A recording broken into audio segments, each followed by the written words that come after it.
Hello and welcome to ShameOver, where you can lose the hangover, not the booze.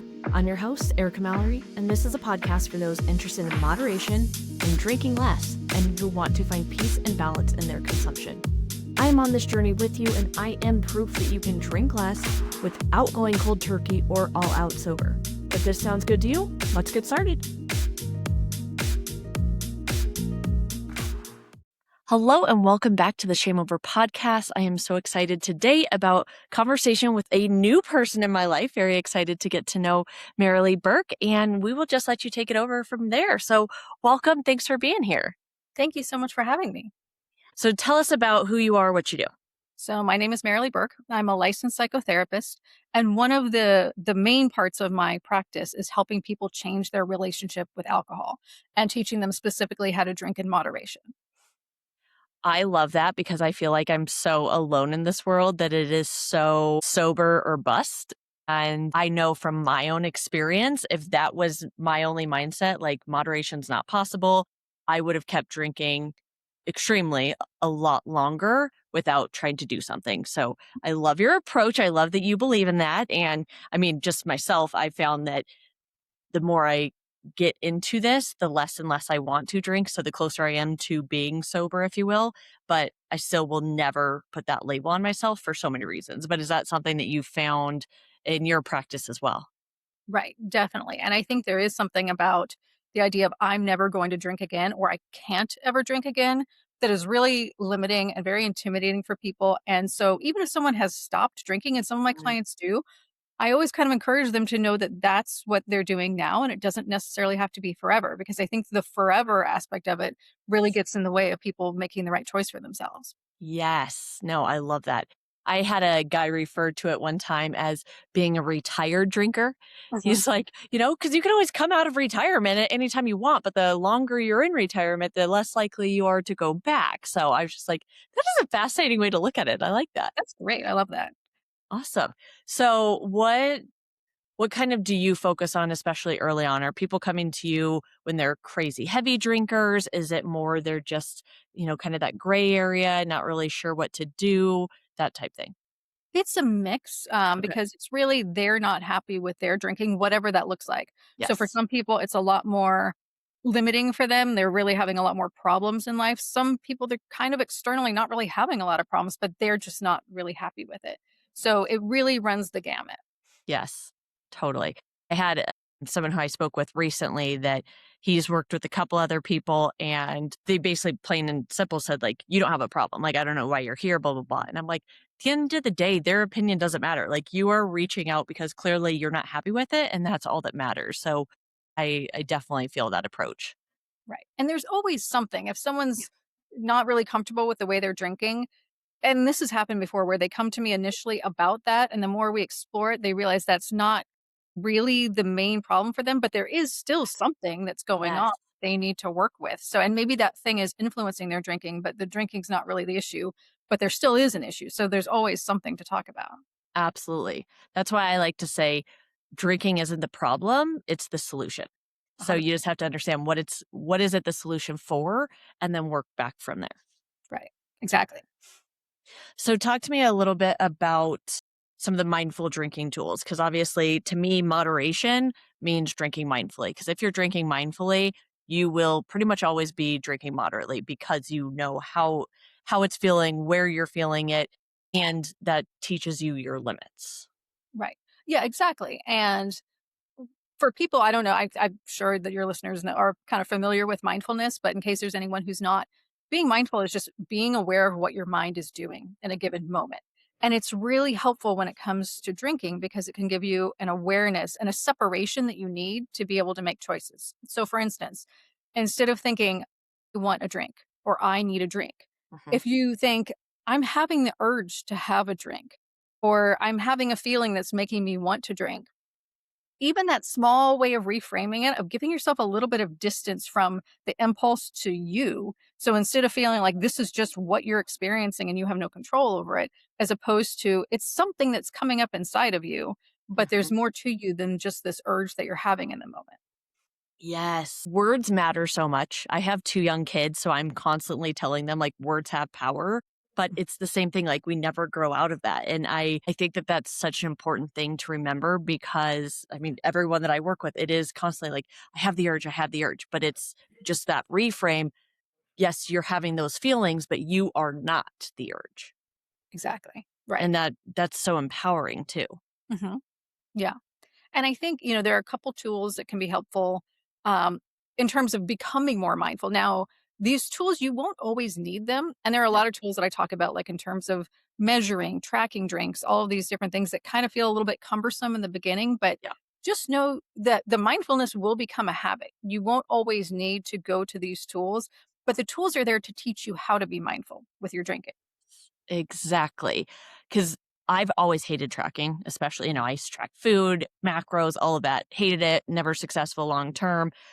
Drinking, same thing, like, early on, it's not necessarily fun to track, especially when your numbers are way higher than you anticipated probably going into it, but it is so important to find that baseline, and now I don't have to track, like you said, like, it just teaches you how to get mindful, then you're automatically doing it, you're not having to track the rest of your life. Exactly. And with these tools, because one of them is kind of in depth, Mhm. and one of them is journaling, which I know not some people love to journal, some people don't really love it. I honestly don't love it, but it's always helpful. And any client I've gotten to do it, even whether they wanted to or not, whether they liked it or not, it's always helpful. So it's something that Yep. just know you're not going to have to journal forever, but for now, it's really, really helpful. So journaling is useful on the days that you are planning to not drink. Mhm. And let's say, it's a Thursday, you're planning to have a dry night. And now you're starting to doubt if you really want to do that. All the chatters coming in, the different voices are like, yeah, but you had such a hard day. And, you know, what difference is one more day of drinking going to make? And, you Mhm. overdid it already earlier in the week. So who cares? The week's already shot. Whatever the voices are saying, come in. And so I ask my clients, I say, when we set goals initially, tell them, you're probably not going to meet these goals right away. And it's not a pass fail. It's like we're setting a goal, and then if you don't meet the goal, we just want to understand why that is, right? This is all about learning. So I'll say, if you decide to drink when you weren't going to, or if you, let's say you set a limit, I'm not going to have more than three, and you're about to have that fourth drink, I Mhm. just say, just write down why. Just write down, I'm going to drink because, and whatever is going on. So it could be, I'm having fun and I don't want the fun to end. It could be, Mhm. I had my 3 drinks and I'm not even feeling them, and I don't wanna waste a night of drinking if I didn't even get a buzz. Whatever it is, I had a really hard day. Just write it down, and it's especially helpful for me because then they share it with me, and I can Mhm. get more into their mindset of what's happening when they don't meet their drinking goals. But even if you don't have someone who's keeping you accountable or a therapist, it's helpful for you to go back and look and see, "Oh, look, every time I tried to have a dry night and I didn't, I can now go back and see what was going on with me." Mm. So that can be really useful. Yes.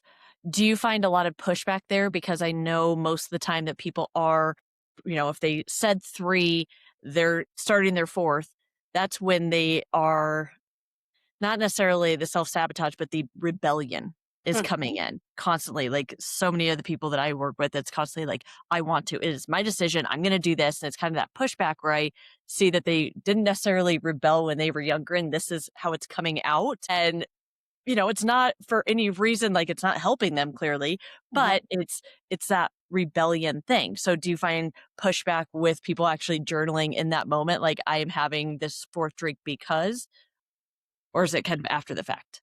Pushback while they're journaling or pushback against journaling? Both. I really try to work with those parts, and Mhm, I'll usually try to work with those parts before I even start setting goals or giving assignments because, yes, there are always usually multiple parts. And that mhm, rebellion part is very common, especially for people who grew up with very authoritarian parents or in a very authoritarian family where you were told, you're going to do what you're supposed to do, and how it makes you feel doesn't matter. Well, even if those people never say anything about your drinking, maybe they're not even in your life anymore, that part of us developed that, hey, how I feel does matter, and you're not going to tell me what to do, and I'm going to do what I want.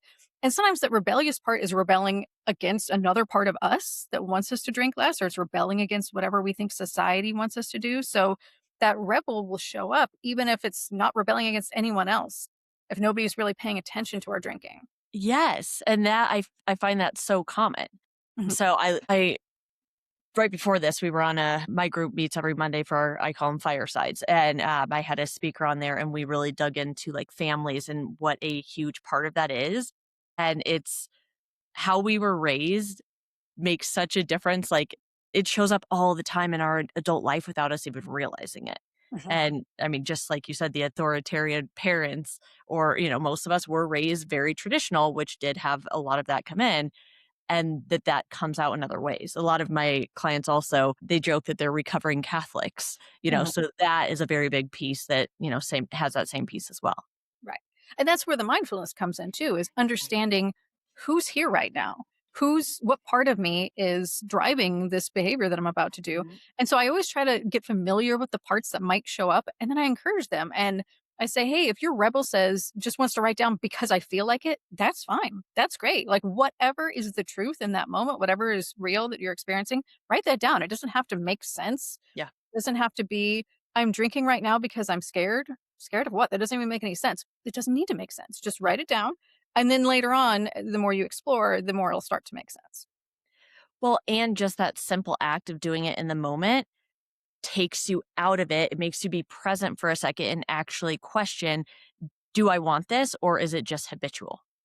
Exactly. Yeah, that's really an important part. Anytime you can take a pause, even if Mhm. you're forcing yourself to have a glass of water, which one? It's really important to hydrate when you're drinking.